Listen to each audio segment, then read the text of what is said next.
Boa noite a todos. É com muita alegria que retornamos a esta casa, contando com a presença de vocês, agradecendo a presença de cada um e também aqueles irmãos, aquelas irmãs que nos acompanham através da internet, no Facebook do Centro Espírita do Calvário ao Céu. Sejam todos muito bem-vindos, na certeza de que, como sempre, teremos uma noite agradável, uma noite de aprendizado, mas sobretudo uma noite de amor, porque é exatamente isto que a doutrina espírita, inspirada em Jesus, traz para nós: o conforto, o entendimento e aquela parte tão necessária, o conhecimento. Conhecimento este que depende do interesse de cada um, porque esta doutrina nos dá uma vastidão aí de livros, de informações, de entendimentos, que certamente faz com que a nossa vida não se torne mais fácil, mas mais compreensível. Então, por isso, a nossa alegria em recebê-los todos aqui essa noite e também aqueles que estão nos acompanhando através da internet, do Facebook. Bom, nós lembramos sempre que as nossas atividades do domingo à noite começam às 19h30 até às 20h30, mas temos atividade também no domingo de manhã em relação às palestras públicas. Às 9h nós temos aqui palestra pública e ao lado a evangelização. Na segunda-feira, na terça-feira e na quarta-feira, também palestras públicas. Mas é sempre bom lembrar que nós temos também nossos cursos nas quintas e sábados. Estamos ao final do ano, então já está acabando o curso, né? Mas aquelas pessoas que tiverem interesse, logo no começo do ano estaremos iniciando novamente os cursos, que são muito interessantes, são muito bons realmente para o conhecimento. Uma vez fazendo o curso e assistindo às palestras, fica muito mais fácil a compreensão e, logicamente, a aplicabilidade, né, desses cursos, porque conhecendo, nós trazemos aí no bojo do nosso entendimento uma facilidade maior para a nossa vivência. Então, é sempre bom, sempre interessante. Nós temos também as segundas-feiras, no caso, as visitas fraternas, né, para casa das pessoas, que as pessoas que não têm condições de vir ao centro necessitam de uma oração. Então, nós temos uma equipe que também faz isso, né, na segunda-feira, e temos também uma equipe que normalmente no sábado, trabalho externo, Turma do Riso. É isso, Eugênio? Se alguém tiver interesse, no caso, em participar da Turma do Riso, por favor, fale aqui com o Eugênio, né? Que nós temos aí, com certeza, uma parte da doutrina espírita, que não precisa ser espírita, pode ser qualquer pessoa que tiver o coração livre, né? Pensando em trazer aí aquela palavra, aquela música, aquele canto, né? Interessante, para os nossos ou velhinhos, ou crianças, ou enfim, no local onde é necessário aí uma palavra amiga, o riso, na turma do riso, mas principalmente pessoas com muito amor no coração, passando, dedicando a outras pessoas que muitas vezes estão ali solitárias, aguardando exatamente isso. Então, aquelas pessoas que tiverem interesse em participar da turma do riso, normalmente aos sábados à tarde, conversem com o Eugênio, que está aqui à disposição e com certeza ele vai ficar muito feliz em agregar valores, né? Nós temos o nosso companheiro sentado ali, ó, que veio conversar outro dia e já está participando. Viu o vídeo? Realmente muito legal, muito bacana. E nós ficamos muito felizes, porque na prática aí é aquilo que nós ouvimos e esses estão praticando. Isso é muito importante sempre, né? Bom, dados os recados, hoje nós temos o Paulinho Sampaio, né? Vai nos falar o tema reencarnação, né, Paulinho? E nós lembramos que nós temos o livro, no caso aqui, o caderno aqui ao lado. As pessoas que tiverem algum parente, né, ou para si próprio, no caso, coloquem o nome, o endereço, certamente vão ser, no caso, atendidos, né, através da espiritualidade. E aqueles que estiverem nos seus lados também podem fazê-lo. Da mesma forma, em relação à água, nós teremos a água fluidificada aqui ao final da palestra, durante a oração do Dorvanil. Mas aquelas pessoas, né, que estão nos seus lares podem também colocar o seu copo de água, fazer oração, no caso, ao final.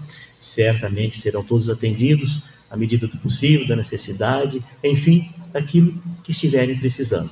O importante é muita fé e com essa fé nós conseguimos aquilo que nós almejamos, tá bom?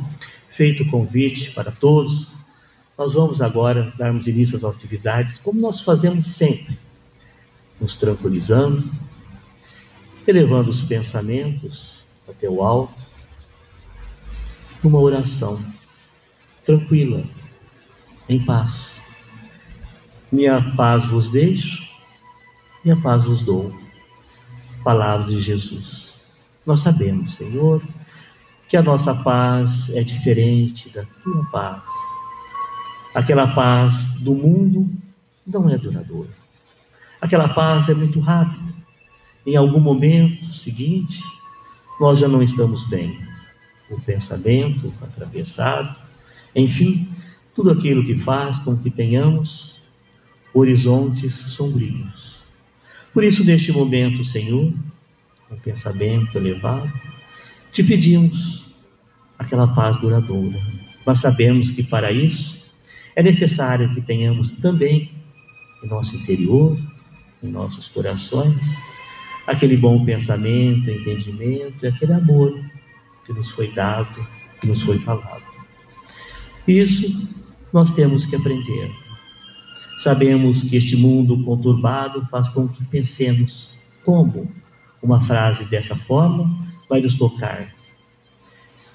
Quem é minha mãe? Quem são meus irmãos? Quando Jesus nos falou isso, certamente está abrangendo aí toda a humanidade, todo o nosso planeta, no sentido de que todos devemos ou deveríamos ser irmãos. Sabemos que ainda não temos condições para tal, mas é com este pensamento, com este entendimento e com esta vontade que um dia chegaremos nessa condição. Sabemos a dificuldade, mas sabemos também que somos espíritos eternos. E através deste pensamento e desta vontade, façamos nós, cada um a sua parte, e estaremos aí colaborando para um mundo melhor, para uma sociedade melhor, para um ser humano melhor. E com este pensamento, Senhor, nós te pedimos mais uma vez, seja conosco, hoje e sempre, que assim seja. Convidamos Paulinho para nos falar comigo.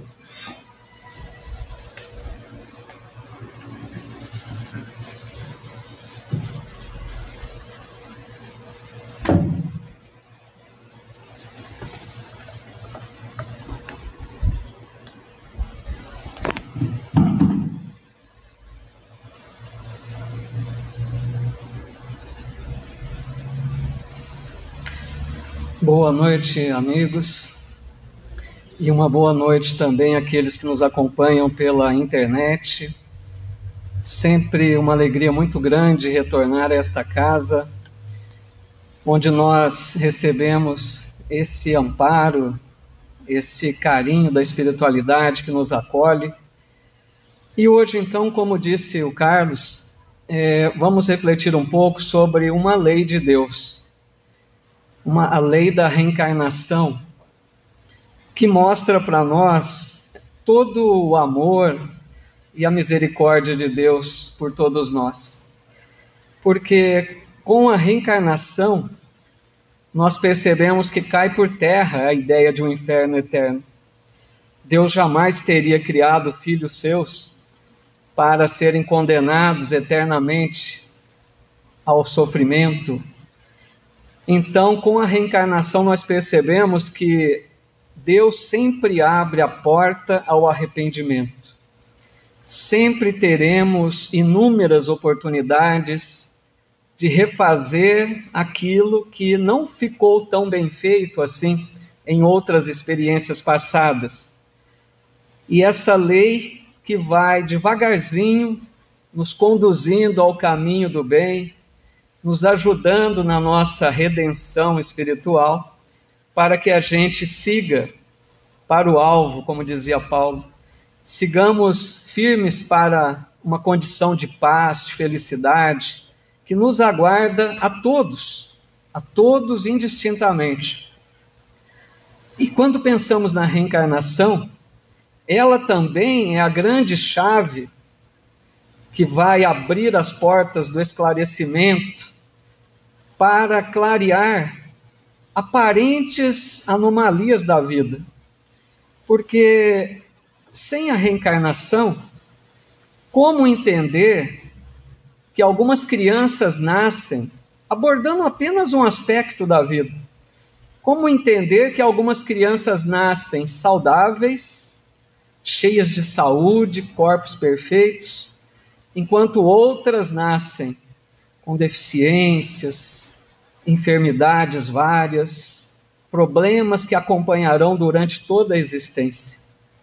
Como entender que algumas crianças nascem em lares estruturados, pais moralizados, pais amorosos, que darão todo o suporte para o crescimento daquele espírito que volta, enquanto que outras nascem em lares completamente confusos, perturbados, pais que não dão o acolhimento aos filhos, pais que muitas vezes abandonam esses filhos.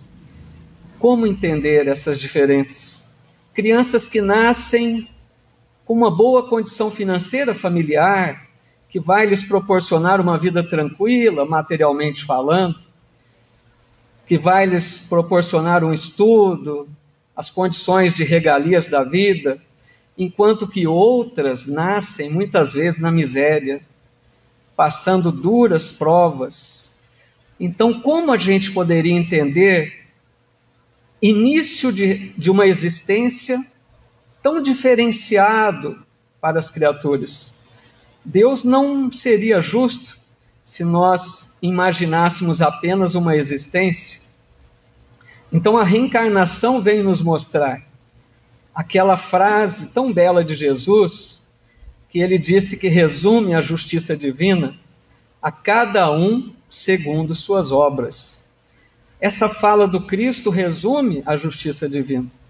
E é uma justiça amorosa, mas que nos pede a responsabilidade das nossas escolhas. Precisaremos enfrentar as consequências daquilo que escolhemos nas nossas vidas. Mas eu quero aqui inicialmente, amigos, começarmos a pensar na reencarnação de uma forma bem prática, com um exemplo de uma reencarnação que está muito bem detalhado por André Luiz em um dos seus livros da série A Vida no Mundo Espiritual, que essa série começa com o livro Nosso Lar. São 13 livros maravilhosos, né? E no livro Missionários da Luz, André Luiz nos conta com detalhes que vale a pena aqueles que não leram depois buscar se inteirar, porque aqui vou trazer apenas um resumo rápido, destacando apenas alguns pontos aí desse caso de reencarnação, que é a reencarnação de Sergismundo. Conta André Luiz que Sergismundo era um espírito trabalhador da colônia de Nosso Lar, espírito dedicado na causa da evangelização dos espíritos mais necessitados. Ele que era aquele que oferecia palavras de estímulo, palavras de luz, de consolo, para aqueles irmãos que eram resgatados da dimensão umbralina. Então, sempre Sergismundo estava a postos para levar uma mensagem do Evangelho. Mas ele não estava bem realizando esse trabalho, porque a sua consciência pesava, como a gente diz. Ele carregava uma culpa que ele não conseguia mais falar do Evangelho, sabendo que ele havia errado profundamente. Ele carregava essa culpa de uma existência passada. Na existência anterior, ele cometeu um ato impensado, deixando-se levar por uma paixão fulminante, uma paixão desvairada, e ele acabou assassinando uma pessoa, porque ele se apaixonou por Raquel. Raquel era casada com Adelino, e nessa paixão ele acabou tirando a vida de Adelino. E ainda para complicar a sua situação, depois junto de Raquel, a situação foi se agravando e ela termina seus dias na prostituição. Então, Sergismundo carregava uma culpa muito grande, um arrependimento profundo, que ele precisava se redimir daquela condição. Então, depois dessa experiência dolorosa, os três, cada um a seu tempo, estagiaram por longo tempo na região de umbral, na dimensão umbralina. E quando Segismundo é resgatado à colônia de Nosso Lar, ele se mostra bastante dedicado na sua transformação moral. Aí está o diferencial. Ele se arrependera profundamente e queria muito ser alguém diferente. Então ele se dedica ao estudo na espiritualidade, ele começa a ouvir conselhos e orientações dos mentores daquela colônia, e ele começa a trabalhando dedicadamente, aproveitando todas as oportunidades que surgiam, pensando já no seu retorno à vida material. E aí nós vemos também alguns detalhes, que os espíritos permanecem na erraticidade. Erraticidade é um termo que Kardec usa para se referir àqueles que estão no mundo espiritual, aguardando para voltar à reencarnação. Então, no mundo espiritual, o tempo que nós lá permanecemos varia, porque depende da condição de cada um de nós. Quanto mais tivermos culpas do passado, carregando problemas para serem corrigidos, menos tempo ficamos na espiritualidade, porque sentimos a necessidade de voltar mais rápido. E nesse sentido a gente vê, apenas como curiosidade, André Luiz cita no livro Obreiros da Vida Eterna, a figura do espírito Asclépios, que geralmente reencarnava em períodos de 800 anos, mais ou menos, porque era um espírito que não trazia expiações, não tinha dívidas, né, do passado. Ele reencarnava mais em missão, mas um espírito vinculado à Terra ainda, a esferas mais altas, mais vinculado à Terra, enquanto que Segismundo não permaneceu muito tempo lá. Em geral, a gente poderia dizer, né, na condição mediana, com as nossas culpas todas, ficamos entre 30, 50, 80 anos na pátria espiritual e logo retornamos. Então, assim, esse trio, né, esse casal e Segismundo, depois de algum tempo lá na espiritualidade, acertaram para retornar à matéria. E o planejamento seria que Adelino e Raquel voltariam a se casar novamente na próxima existência e receberiam por filho Segismundo. Foi um entendimento entre os três, não existe imposição. A lei de Deus não viola consciências. Existe um caso apenas de exceção, que poderíamos dizer, nos casos de reencarnação compulsória, creio que muitos já ouviram. A reencarnação compulsória é aquela em que o espírito é trazido à reencarnação, mesmo contra sua vontade. Mas naqueles casos extremos, daqueles espíritos que não querem voltar, espíritos muito vinculados ao mal, se sentem no domínio nas zonas, né, mais baixas da espiritualidade, então eles não compreendem que é preciso avançar. E a lei de Deus tem uma tolerância imensa, mas chega um momento, visando o bem daqueles mesmos espíritos, que eles são trazidos, são adormecidos na espiritualidade e reencarnam. Mas, em geral, existe esse planejamento, esse acordo, esse entendimento, como houve com Segismundo e o casal. Já sabia Segismundo, de antemão, que ele, na próxima existência, que voltaria como filho, apresentaria uma moléstia, uma doença cardíaca. Aqui é outro ponto interessante, porque Jesus disse: o amor cobre uma multidão de pecados.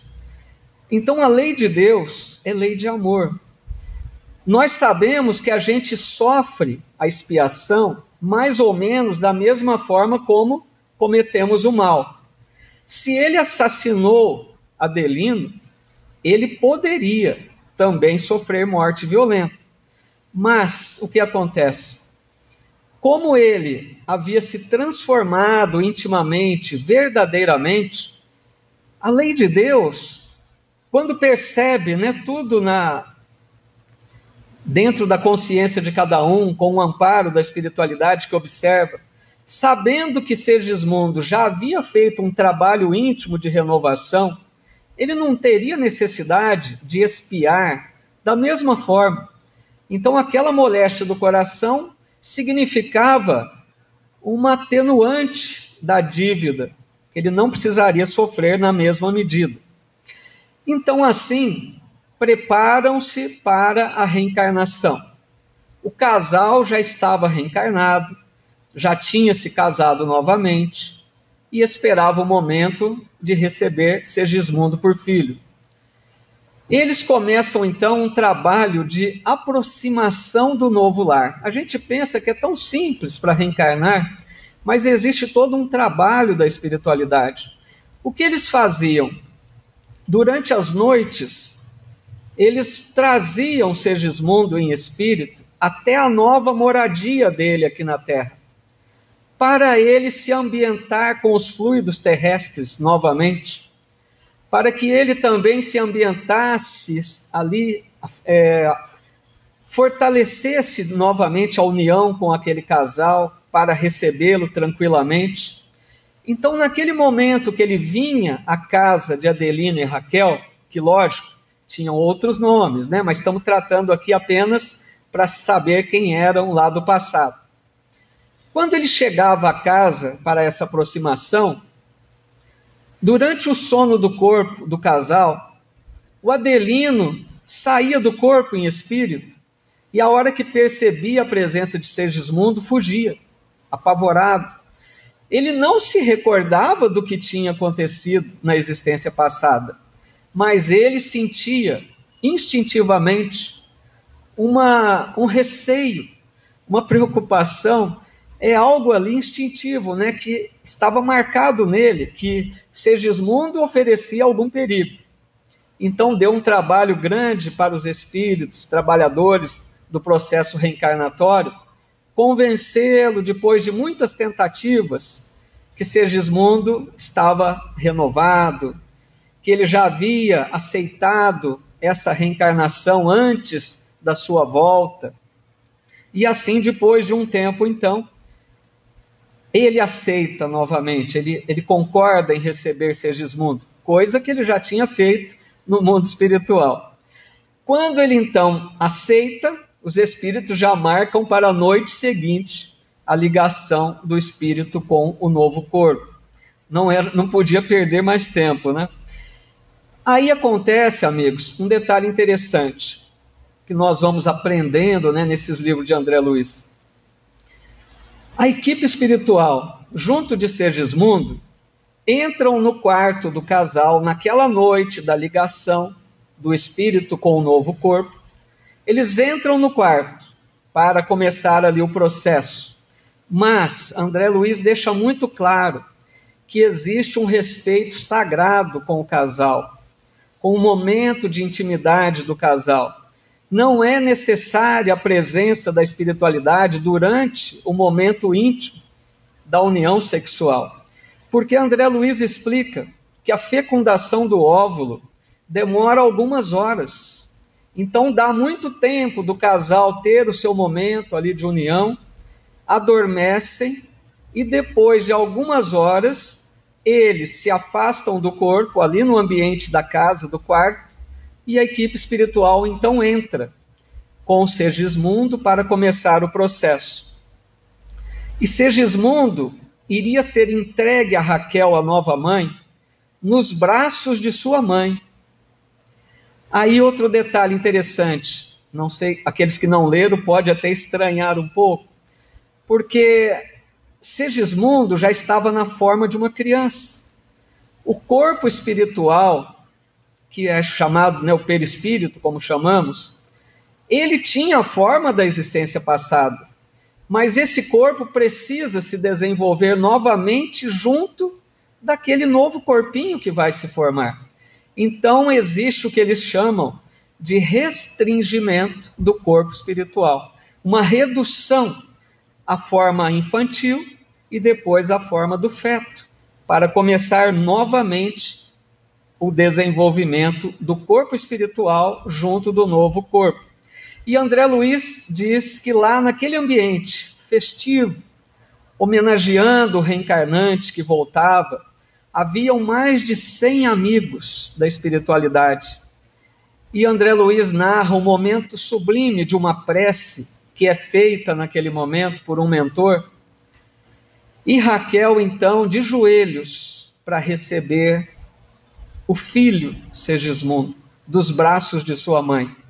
E André Luiz diz que desce do alto uma coroa brilhante que paira sobre a fronte de Raquel.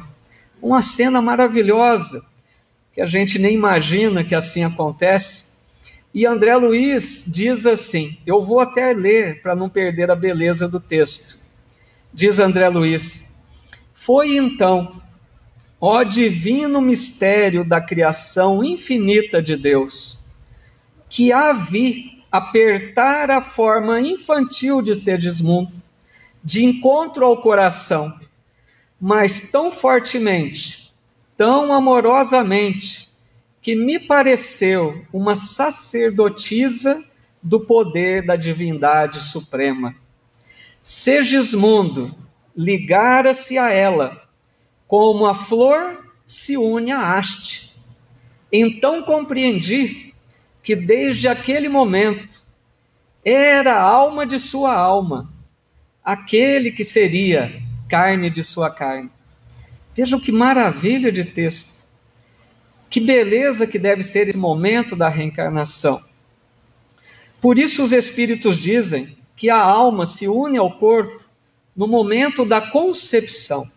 Desde esse momento a alma já começa essa união ao novo corpo, mas que essa união só se completará por ocasião do nascimento.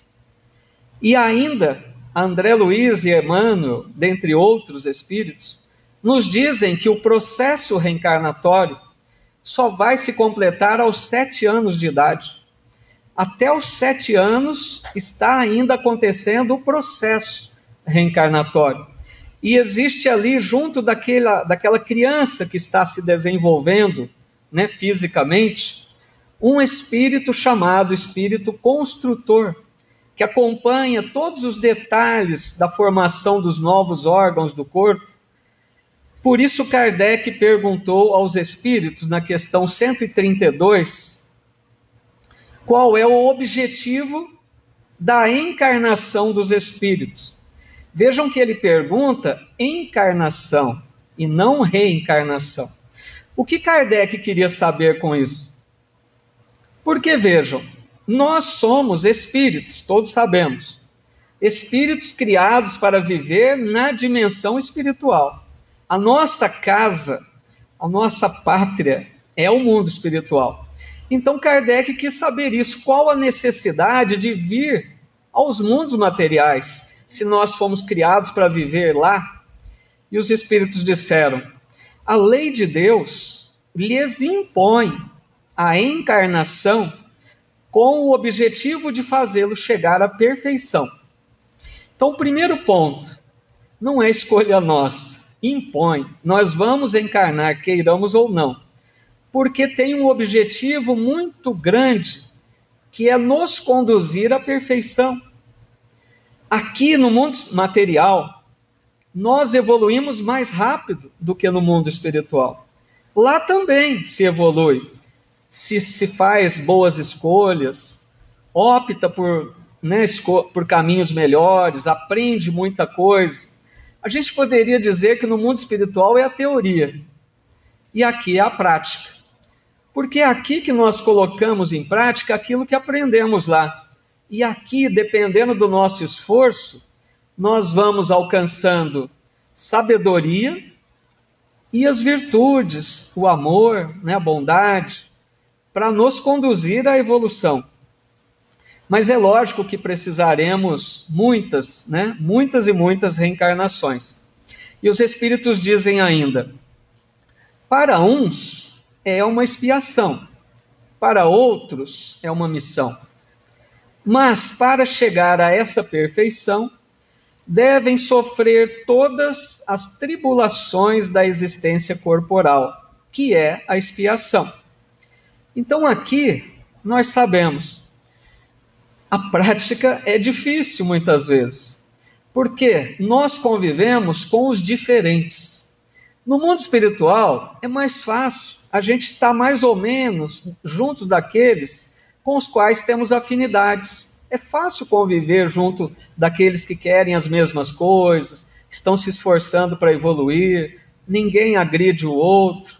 Agora aqui, nós convivemos, cada um pensa de um jeito, cada um está numa fase evolutiva, cada um tem uma forma de entender a vida. Então é muito difícil. Aqui está o desafio de conquistar paciência, tolerância, as virtudes. Então depende de nós avançarmos mais rápido ou retardarmos a nossa evolução, demorando mais para chegar à condição de paz, de felicidade. E na questão 258, pessoal, do Livro dos Espíritos, também muito importante nesse assunto, Kardec trata sobre a escolha das provas. Tão importante isso para nós entendermos e interiorizarmos isso, né? Porque nós escolhemos a maioria das situações do gênero de provas, né? Entendamos assim, a gente não escolhe tudo que vai acontecer na vida, senão nós seríamos uns robozinhos, né? Programados para agir, não é isso. A gente escolhe, por exemplo, a família onde vamos nascer. Esse é o ponto principal. Por quê? O núcleo familiar que nós renasceremos, ali estão aqueles que são almas afins, que nós gostamos de estar juntos, que nós já convivemos de outras vezes, que nós temos alegria de estar ao lado, mas também sabemos que ali naquele lar, muitas vezes tem a figura dos desafetos, daqueles que mais necessitamos nos entender, os problemas que trazemos das existências passadas. Então, nesse lar, porque muitas vezes as pessoas reclamam do lar, que a família, isso e aquilo, mas é justamente o lar que nós precisamos. Isso que a doutrina nos esclarece é muito importante, para que a gente encontre forças para conviver, sabedoria, paciência, tolerância, para viver da melhor maneira. Então a gente escolhe também condição financeira, por exemplo, uma vida mais tranquila, às vezes à prova da fortuna, ou até o extremo de uma condição de escassez de recurso financeiro. São escolhas também. Alguém poderia dizer, mas alguém vai querer escolher a falta de recurso financeiro? Pode parecer estranho, mas o espírito escolhe de acordo com as suas necessidades, visando a sua evolução. Então, assim, escolhemos também a possível condição de um corpo mais saudável, ou até a presença de enfermidades, de doenças. Tudo isso faz parte de um planejamento reencarnatório. E quando aqui chegamos, muitas vezes reclamamos, porque esquecemos aquilo que prometemos antes da reencarnação. E o objetivo nosso aqui, então, qual seria? Realizar o máximo da nossa programação reencarnatória. Tentar fazer o máximo daquilo que nós entendemos que é o melhor para nós. Mas, infelizmente, muitos de nós realizamos pouco daquilo que planejamos. E nesse sentido, amigos, o André Luiz nos informa também uma outra curiosidade, que ele fala sobre os espíritos que ele chama de completistas. Aqueles que leram vão se recordar. Completistas, quem seriam esses? São aqueles espíritos que reencarnam e aproveitam todas as oportunidades construtivas que o corpo oferece. Aqueles que vão focado nas suas tarefas, buscam se melhorar, aproveitam as oportunidades de fazer o bem, se esforçam para conviver bem com os familiares, são úteis, fraternos, se melhoram moralmente. É lógico que André Luiz arremata dizendo que são raros na Terra, porque nós ainda não conseguimos essa condição, né, de realizar o máximo que nos é possível. Mas estamos tentando realizar aquilo que dá, né? Um dia chegaremos também à condição de um completista, que são recebidos com grande festa na espiritualidade quando desencarnam. E esses completistas, apenas para aprendermos com eles, quando eles reencarnam, diz André Luiz, que eles solicitam uma existência sadia. Eles se preocupam com o quê? Com a força física, com a saúde do corpo. Para quê? Para realizar o máximo, para trabalhar no bem, para ser útil. E eles não se preocupam com a beleza, às vezes até o contrário, porque essas almas mais elevadas, geralmente, irradiam um magnetismo que atrai as pessoas. Quando a gente está próximo de alguém que tem uma condição moral mais elevada, uma bondade natural, a gente se sente atraído a essa pessoa. Então eles evitam muitas vezes a beleza física, porque poderia ser prejudicial à tarefa.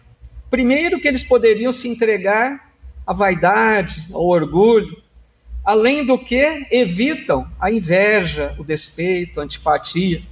Então eles focam na saúde, preocupam-se mais com isso, porque são espíritos experientes. E é lógico, né, esclarecendo, que alguém pode começar a pensar, né? É lógico que nós não estamos querendo dizer que as pessoas belas fisicamente não sejam completistas, pode ser. E também aqueles com menos beleza, também não quer dizer que sejam completistas. Apenas, né, deixamos aqui a orientação que André Luiz nos passa. Assim, então, reencarnaremos muitas e muitas vezes para chegarmos à perfeição. Porque Kardec perguntou aos espíritos, na questão 170, o que fica sendo o espírito depois da sua última encarnação? Porque vai chegar um momento que não encarnaremos mais. E eles dizem, espírito bem-aventurado, espírito puro. Como Jesus, por exemplo. Aqueles que chegaram à perfeição possível, as criaturas de Deus, não necessitam mais voltar aos mundos materiais, porque vivem na plenitude da comunhão com Deus, desfrutam da felicidade perene e constante. A gente não tem ideia do que é essa felicidade constante, porque nós temos aqui momentos de felicidade, mas esses espíritos é a pura felicidade, a paz total. E eles são, então, ministros de Deus, cumprem as ordens de Deus pelo universo e só encarnam em missões sublimes, como Jesus. Agora, amigos, eu quero trazer aqui uma mensagem de uma dupla de espíritos, de Emmanuel e André Luiz, e os médiuns Chico Xavier e Valdo Vieira, bem interessante, chamada Através da Reencarnação. E os espíritos dizem assim: fora melhor que não existissem na terra pedintes e mendigos, na expectativa do agasalho e do pão. Vejam como é uma verdade. Como que nós sentimos ao nos depararmos com alguns irmãos na condição de implorar um prato de comida, um pedaço de pão, um agasalho. Isso machuca. Ninguém de nós queria que essa situação acontecesse. Isso nos incomoda. Mas o Emmanuel, junto de André Luiz, nos leva a pensar que num planeta atrasado como a Terra, ainda moralmente falando, essa situação nos convida a um exame de nós mesmos. Porque se não desta vez, mas de outras experiências reencarnatórias, quantas vezes já nos deixamos levar pela ambição desvairada, pela ganância, pelo domínio, pela posse, pelo excesso, tudo para nós. Quem pode dizer que nunca se entregou a esse desequilíbrio moral?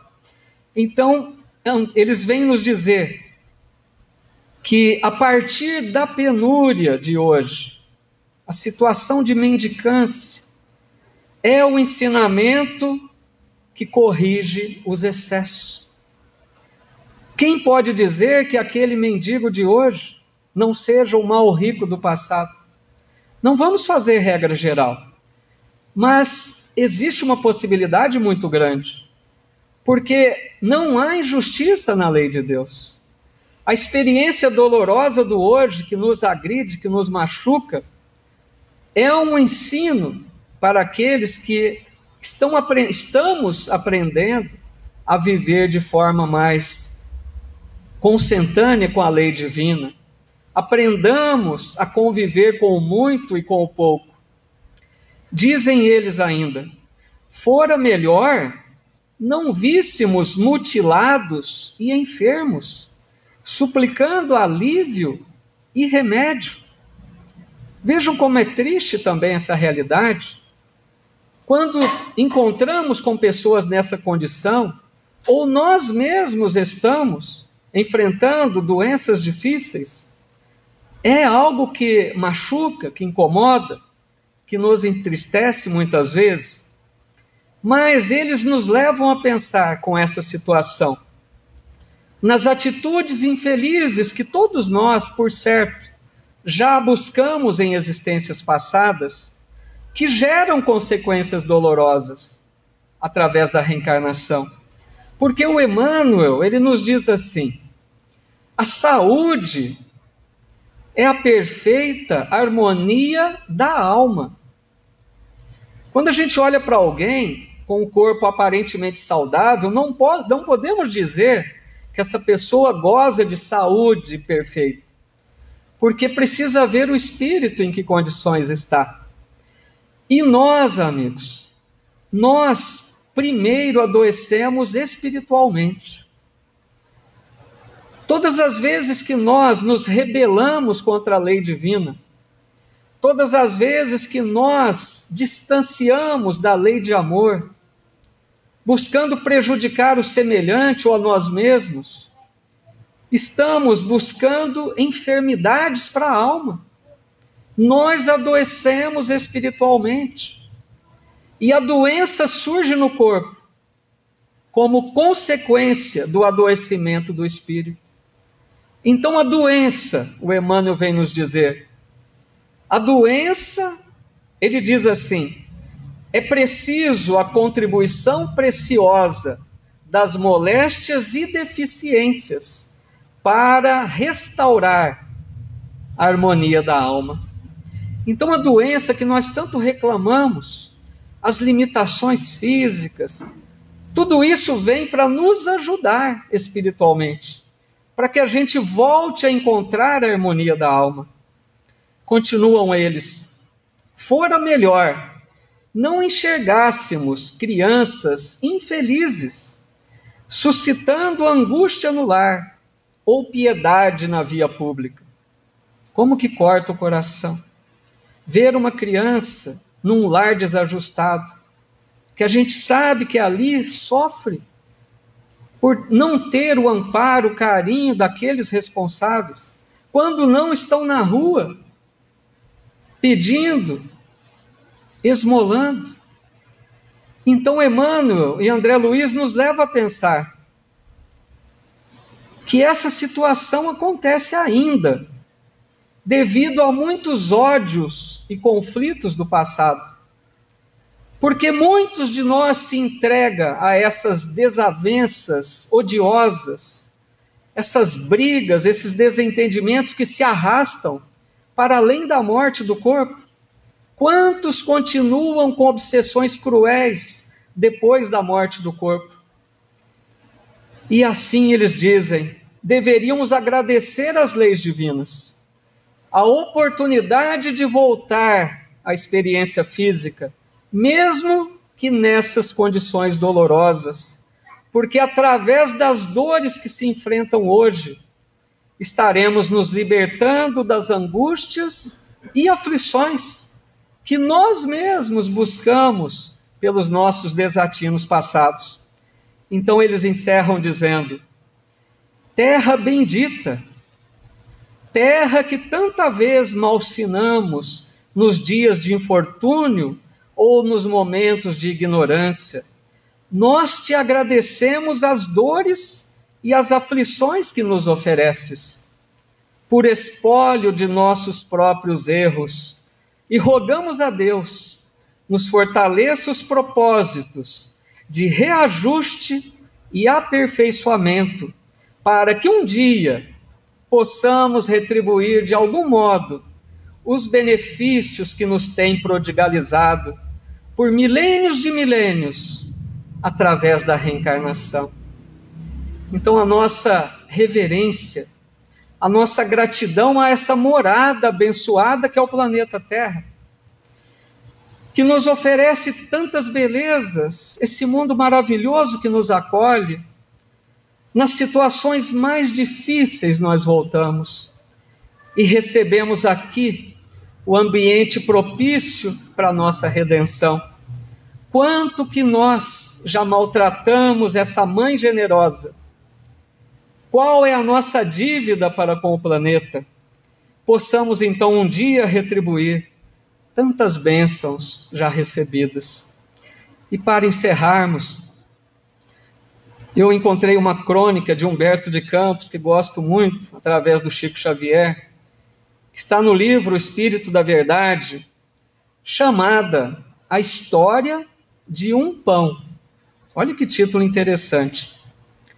Conta Humberto de Campos que quando Barsabás, que era um rico e poderoso tirano, maldoso, quando ele desencarna, ele queria continuar a todo custo a sua vida no palácio onde habitava, com todo aquele luxo, com todas aquelas comodidades. Mas ele então percebe que a viúva, carregada de muitas mágoas da existência junto dele, foi se desfazendo de todos aqueles bens. Ele presencia um leilão, dilapidando tudo aquilo que ele prezava tanto. E para piorar, ele presencia a briga de seus filhos, disputando ali os bens, a fortuna que ele havia deixado. E ninguém, mas ninguém se lembrava dele. Então ele percebeu que naquela sua residência não dava para continuar. Ele busca então amigos de outrora.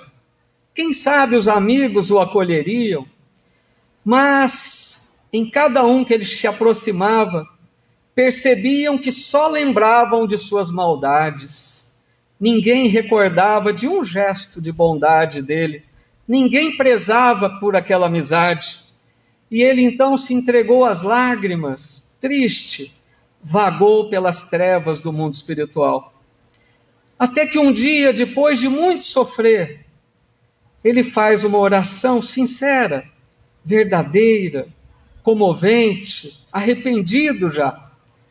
E naquele novo estado de alma, ele vê na espiritualidade um santuário sublime, um lugar repleto de luz, como se houvessem ali várias estrelas, focos de luz.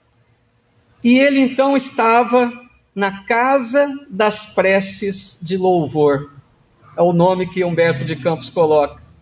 E ele foi recebido nesse local por um espírito generoso, acolhedor, que explica para ele: olha, Barsabás, cada ponto de luz que você vê aqui nesse santuário é uma prece que subiu da terra em gratidão.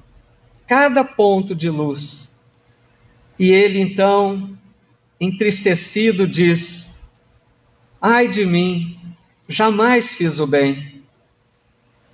E o benfeitor reconhece: que ele realmente não havia aproveitado a sua existência, que ele realmente havia se entregado à maldade, ao crime, gerado muitas dores, muitas lágrimas. Mas aquele benfeitor diz a ele: entretanto, Barsabás, aqui tens em teu crédito uma oração de louvor. E apontou uma estrela pequena, uma luzinha minúscula. Uma oração subiu em louvor, em gratidão a Barsabás. E ele explica: meu amigo, há 32 anos atrás, você deu um pão a uma criança faminta. E essa criança te agradeceu do fundo da alma. E essa oração dessa criança está aqui nesse foco de luz. Ele chorou de alegria. Tentava recordar quem teria sido aquela criança. E ele diz: foi Jonaquim, o enjeitado? E o benfeitor diz: sim, meu amigo, ele mesmo. E o benfeitor diz a ele: segue, Barsabás, segue no rumo dessa luz, a claridade deste pão que você deu um dia, e você se livrará do sofrimento das trevas. E então Barsabás seguia aquela luz minúscula, e ele não chegou às altas esferas da espiritualidade, ele chegou à crosta da terra, em uma carpintaria humilde, onde lá estava um homem calejado, meditando em um descanso do trabalho, um homem trabalhador, que mostrava seus 40 anos de idade. Era Jonaquim, aquela criança a quem ele dera um pão. E naquele momento, com toda emoção, ele abraçou Jonaquim espiritualmente, agradecido, feliz, porque era o único que havia lembrado dele com gratidão. E depois de 1 ano daquele episódio, Jonaquim mostra nos braços um novo filhinho. Era Barsabás que voltava como filho de Jonaquim, com a bênção de um pão que foi dado com amor a um menino triste, conquistar a Barsabás o prêmio de renascer para redimir-se. Vejam a beleza da reencarnação. Uma única oportunidade que ele teve, ele volta para reconstruir o seu passado de erros e seguir para a sua redenção. Muita paz a todos, que nós aproveitemos a nossa reencarnação.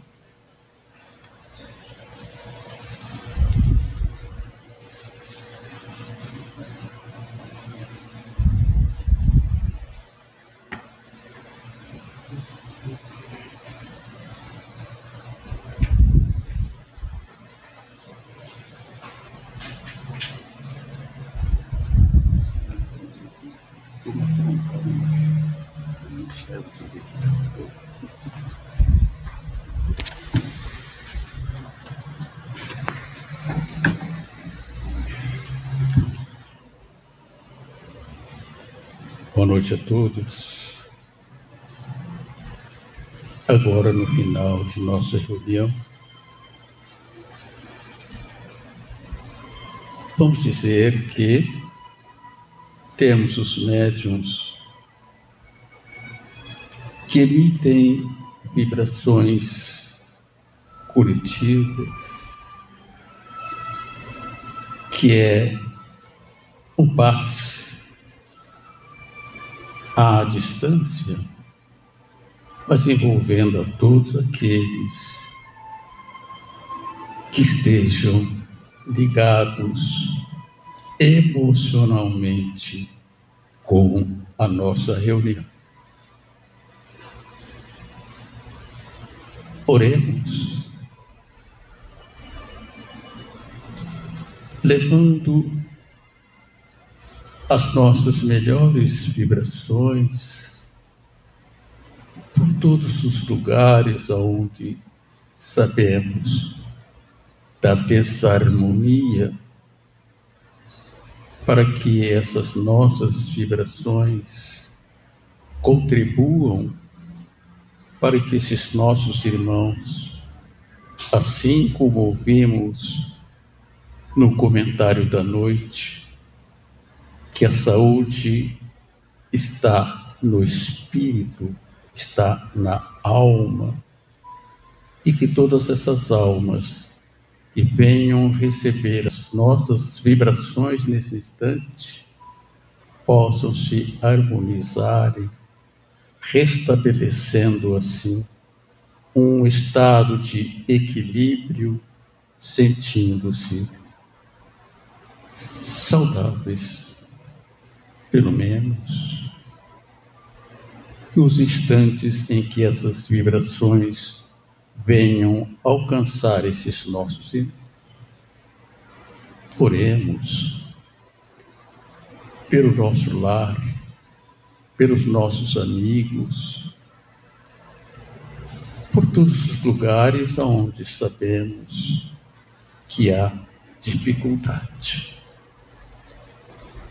Que a nossa oração domingueira, que fala diretamente a cada um de nós aquilo que devemos fazer em favor de nós mesmos, em favor do núcleo onde nós convivemos,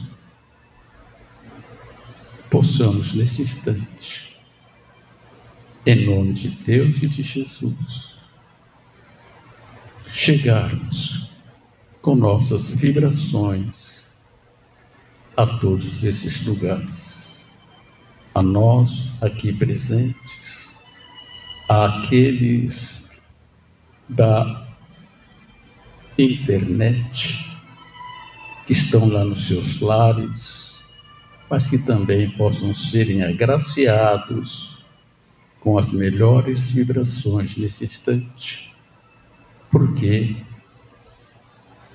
Francisco de Assis, em gesto de humildade, pediu ao Senhor: Senhor, fazei de mim um instrumento da vossa paz. Onde houver ódio, consenti que eu leve o amor. Perdão, onde haja injúria. Fé, onde haja dúvida. Verdade, onde haja mentira. Esperança, onde haja desespero. Luz, onde haja treva. E união, onde haja discórdia. Ó Divino Mestre, permiti que eu não procure tanto ser consolado quanto consolar, ser compreendido quanto compreender, e ser amado o quanto amar, porque é dando que recebemos, perdoando é que somos perdoados, e é morrendo que nascemos para a vida eterna. Senhor Jesus, abençoe nossos lares, abençoe esta casa, abençoe a todos nós, e assim, em seu nome, Senhor, agradecidos, encerramos a nossa reunião da noite. Boa noite a todos, que Deus nos acompanhe até nossos lares, que assim seja.